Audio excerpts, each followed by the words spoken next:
Hai, aku Wen. Selamat datang ke channel aku dan ini adalah gila lah. So, hari ini aku tahulah yang banyak subscriber baru aku datang daripada video aku cakap pasal buaya, cakap pasal Idaho dan cerita-cerita seram.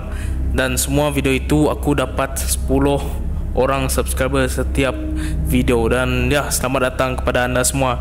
So, hari ini aku akan ceritakan kisah seram yang berlaku kepada aku sendiri di IPG Sarawak, dan juga ialah satu kisah seram juga tentang IPG tapi bukan di Sarawak.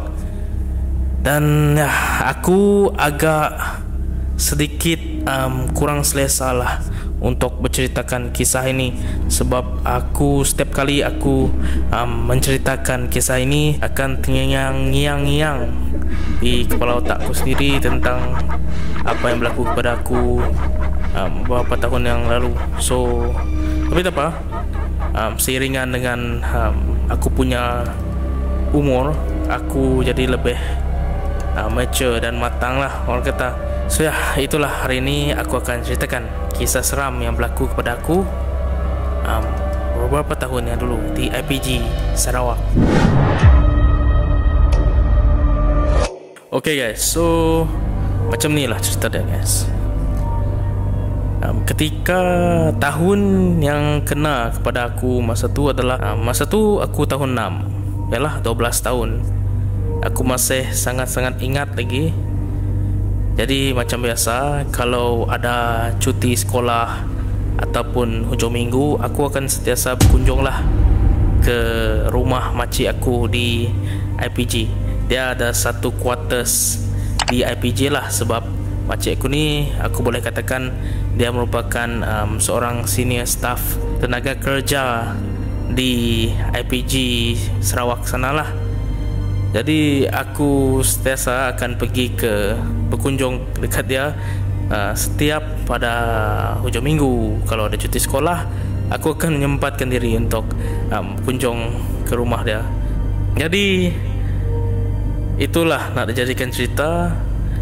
Sebelum makcik aku ditempatkan di quarters yang tempat aku sentiasa tinggal pada hujung minggu tu, makcik aku diberikan satu rumah.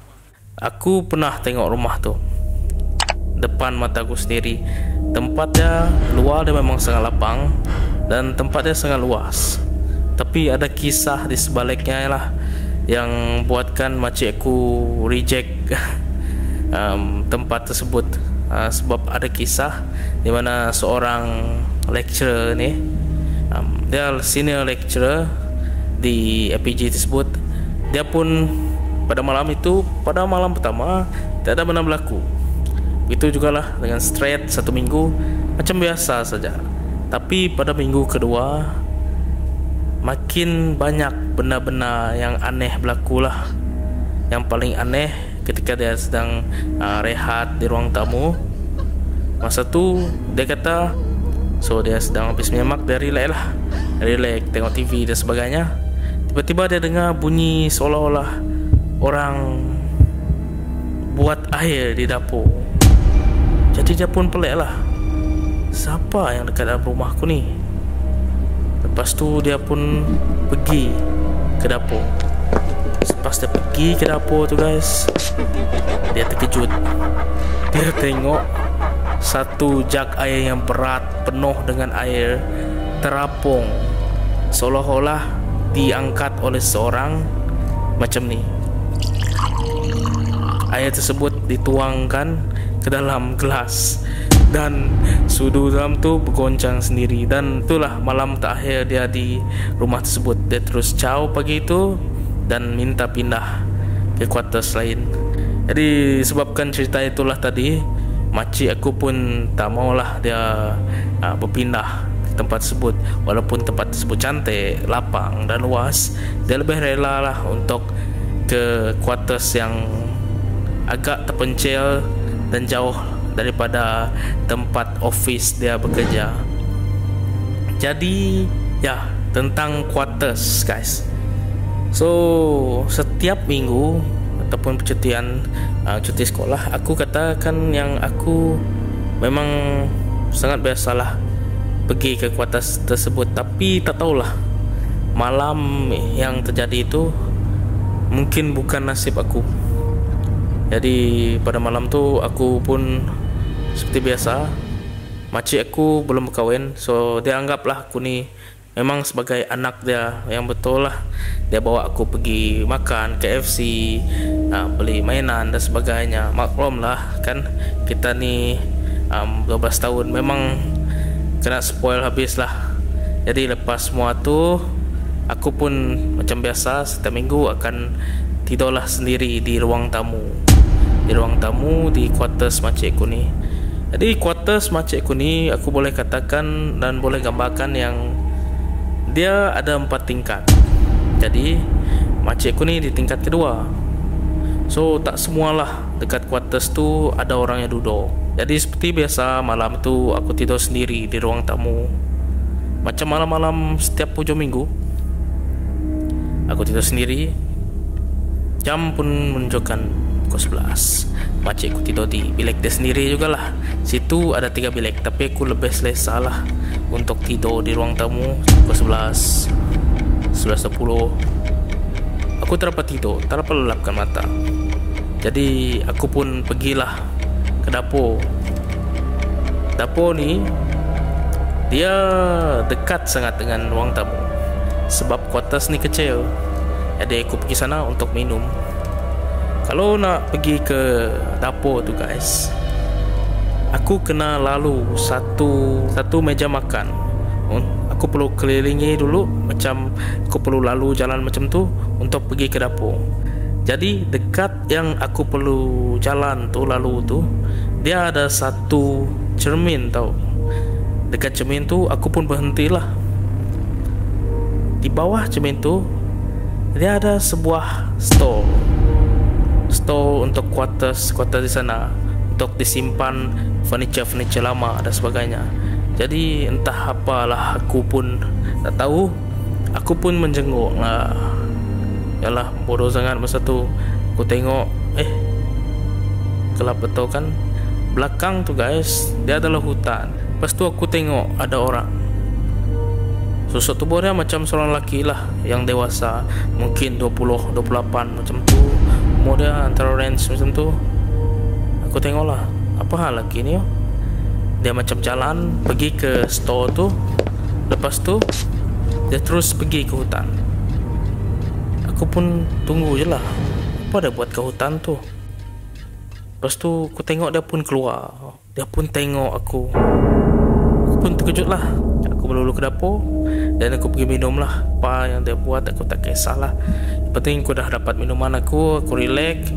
Aku baring jam pun pukul 12, pukul 11, 12, 10, pukul 1. Lepas tu yalah, mata aku ni tak dapat tidur.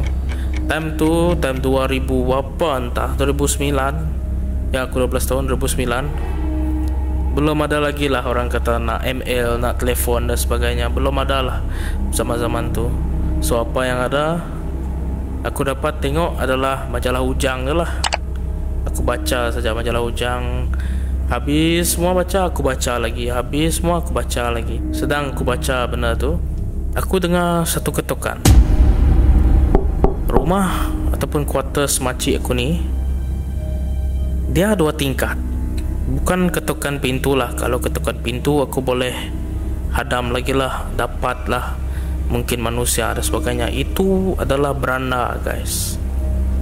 Beranda, sliding door, kaca. Bunyi ketukan betul-betul tek tek tek tek tek tek tek tek. Aku terus terkesima dan tak beranilah. Tapi boleh dikatakan lah, ada juga malam-malam yang aku mendengar bunyi macam tu. Tapi taklah macam malam yang aku kenal tu. Bunyi dia sangat-sangatlah jelas dan sangat-sangat dekat ketukan itu. Betul-betul aku rasakan di tepi aku, sebab aku tidur di sini. Sliding door tu betul-betul tepi aku macam ni. Tek tek tek tek tek tek tek tek.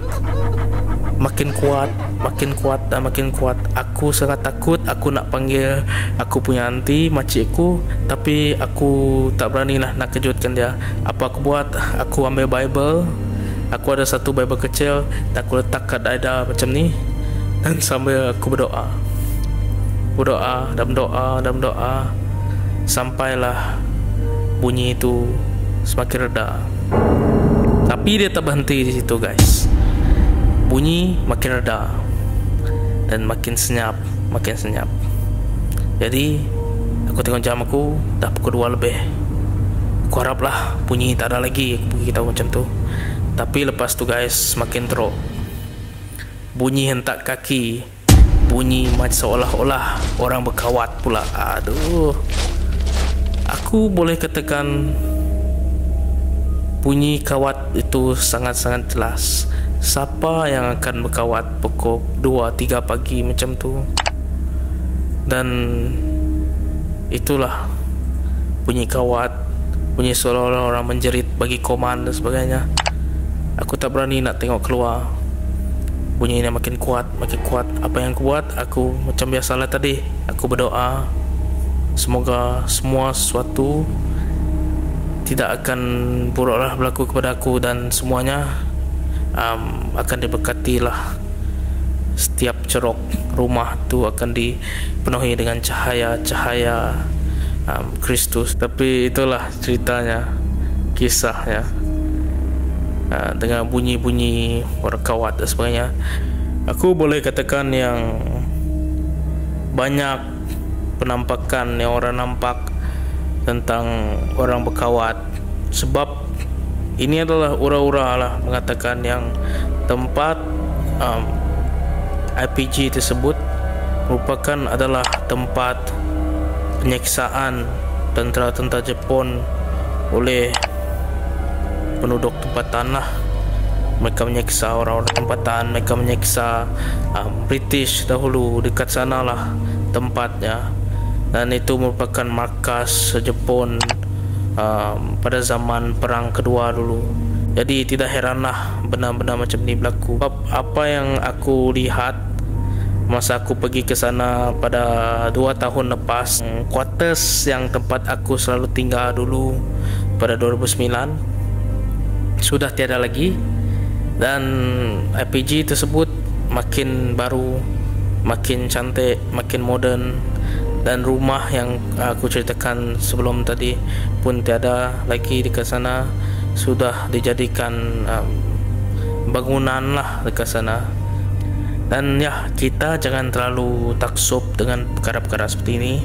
Anggap ini satu hiburan semata-mata, dan sentiasalah pegang teguh kepada ajaran agama masing-masing, sebab itulah benar pedoman yang kita ada untuk menghadapi kehidupan kita seharian. Terima kasih kepada anda yang sudah subscribe. Itu saja, dan bye-bye.